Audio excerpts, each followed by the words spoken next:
La regidoria d'Esports i diferents entitats de la Pobla posen en marxa el programa d'escoles esportives del pròxim curs.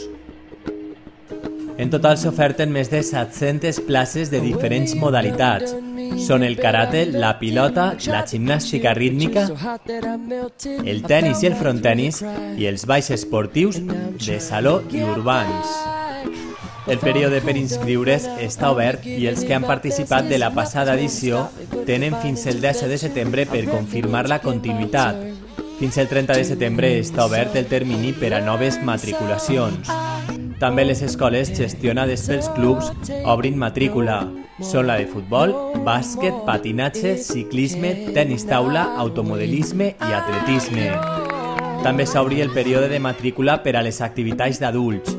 Es tracta de pilates, aeròbic, ioga, tai chi, gimnàstica de manteniment i musculació. Les places són limitades. Els horaris, el preu i els telèfons de contacte de les activitats els trobaran a la web de l'Ajuntament.